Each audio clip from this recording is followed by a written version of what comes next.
رسول اللہ صلی اللہ علیہ وسلم غلطی کر سکتے ہیں یا نہیں کر سکتے، تو ان کے درمیان ڈفرینٹ اوپینینس ہیں. I know the reasoning of both of them, but میرا آپ سے کوشچن یہ تھا کہ آپ کا اس پہ کیا ویو ہے کہ رسول اللہ صلی اللہ علیہ وسلم غلطی کر سکتے ہیں یا میسج میں غلطی نہیں کر سکتے، یا کس طرح؟ رسول اللہ صلی اللہ علیہ وسلم ایک انسان کی حیثیت میں دنیا میں موجود ہیں، اور اس کے ساتھ ساتھ وہ اللہ کے پیغمبر ہیں. اللہ کے پیغمبر ہونے کی حیثیت میں جس شخص کا انتخاب کیا جاتا ہے وہ خیار الناس میں سے ہوتا ہے، یعنی اس کی جو پچھلی زندگی ہے وہ بھی بہترین انسانوں کی زندگی ہوتی ہے. اس کا یہ ہرگز مطلب نہیں ہے کہ دنیا کے معاملات میں، عملی تدبیرات میں اس سے کبھی غلطی نہیں ہوئی ہوگی، لیکن وہ لوگ جو صالح لوگ ہوتے ہیں، اچھے لوگ ہوتے ہیں، انہی کا انتخاب کیا جاتا ہے پیغمبر کے منصب کے لیے. جب پیغمبر کے منصب کے لیے انتخاب کیا جاتا ہے تو پھر اس کے بعد آپ کی جو اصل ذمہ داری ہوتی ہے وہ ابلاغ ہوتا ہے اس کانٹینٹ کا جو آپ تک پہنچا ہے. جب آپ اس کانٹینٹ کا ابلاغ کرتے ہیں تو اس ابلاغ میں اللہ کی مدد، تائید، نصرت شامل ہوتی ہے، اور اس میں کوئی غلطی کا امکان نہیں ہوتا. یعنی آپ کو قرآن پڑھ کے سنایا گیا تو یہ نہیں ہو سکتا اب کہ جو قرآن آپ کو فرشتے نے پڑھ کے سنایا تھا وہ آپ بھول کر آپ نے غلطی سے کوئی دوسرا قرآن نعوذ باللہ آگے منتقل کر دیا. اس میں غلطی کا کوئی امکان نہیں ہے. اس کو اللہ تعالیٰ نے بیان کیا ہے کہ ان تک امانت دار لوگ یہ چیز پہنچاتے ہیں اور پھر رسول بے کم و کاست آگے پہنچا دیتا ہے، اور یہی اس کی ذمہ داری ہے. اور متنبع کیا ہے پیغمبر کو کہ اس کو پہنچانے میں کوئی کمی کوتاہی نہیں ہو سکتی، اور اس میں ہماری تائید اور نصرت آپ کو حاصل ہے. اس دوران آپ کا یہ مشن ہے، آپ کو کوئی ہاتھ نہیں لگا سکتا، آپ کی زندگی کا تحفظ ہے. یہ سب امکانات ہم نے پیدا کر دیے، اب آپ اس کا ابلاغ کریں.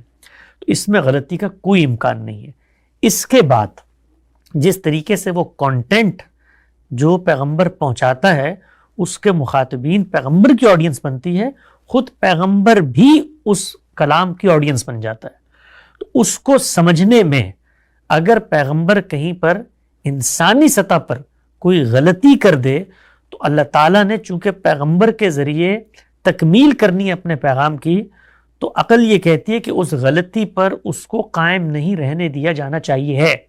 چنانچہ ہم یہ دیکھتے ہیں کہ پیغمبر صلی اللہ علیہ وسلم نے دین کی تفہیم میں، انڈرسٹینڈنگ میں یا تبیین میں، اس کی شرح و وضاحت میں کہیں پر اگر کوئی اجتہادی یا شخصی یا بشری حیثیت سے کوئی رائے اپنائی اور وہ رائے درست نہیں تھی تو خود آپ نے اس کا اظہار کیا کہ میری اللہ نے اس میں رہنمائی کر دی ہے.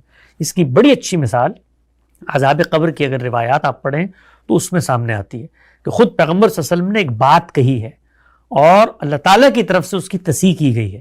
تو آپ نے یہ بیان کیا ہے کہ پہلے میری اس معاملے میں اس سے کوئی کانٹینٹ کا تعلق نہیں ہے، اس کے ابلاغ کا تعلق نہیں ہے، وہ بالکل بے کم و کاست پہنچ چکا ہے. یہ ایک معاملہ ہوتا ہے کہ اس غلطی پہ قائم نہیں رہنے دیا جاتا ہے. دوسری جو غلطی ہو سکتی ہے وہ تدبیر اور امکان کی، اس کو خود رسول اللہ نے بیان کیا ہے کہ میں بحیثیت انسان تمہارے درمیان فیصلے کرتا ہوں. یہ عین ممکن ہے کہ کوئی شخص آ کر اپنی چرب زبانی سے مجھے کسی ایسی چیز پہ قائل کر لے کہ روز قیامت معلوم ہو کہ وہ درست نہیں تھی، تو میں تو ظاہر اور احوال کے مطابق فیصلہ کرتا ہوں. ممکن ہے کہ کوئی شخص مجھ سے کسی عملی معاملے کے اندر غلط فیصلہ کروا لے، تو بشری حیثیت میں وہ یہ فیصلہ کر سکتے تھے کسی معاملے میں ان سے غلطی ہو. خود آپ دیکھیے کہ صحابہ کرام کے ہاں یہ تمیز موجود تھی کہ پیغمبر کی منصبی حیثیت کیا ہے. تمیز کا یہاں پر مفہوم ہے وہ عربی اس کے اندر ہے کہ وہ یہ فرق کرتے تھے، ممیز کرتے تھے اس چیز کو. اور دوسری بشری حیثیت کیا ہے. چنانچہ آپ دیکھیے بدر کے موقع پہ ساتھ آپ صلی اللہ علیہ وسلم نے ایک جگہ خیمے لگانے کی بات کی، تو جو صحابی تھے انہوں نے کہا کہ یہ آپ وحی کے ذریعے کو فیصلہ کر رہے ہیں، دنیا کی تدبیر ہے.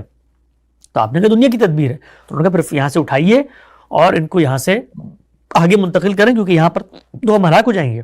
تو تدبیر عملی زندگی کے معاملات میں آپ صلی اللہ علیہ وسلم کوئی غلطی کر سکتے تھے بحیثیت انسان. دین کی تفہیم اور تبیین میں اگر کرتے تو اللہ ان کو قائم نہیں رہنے دیتا. کانٹینٹ کے ابلاغ میں غلطی کا سرے سے کوئی امکان نہیں تھا. تو یہ تینوں الگ الگ مراحل ہیں جن کے تحت ہمیں اس چیز کو سمجھنا چاہیے.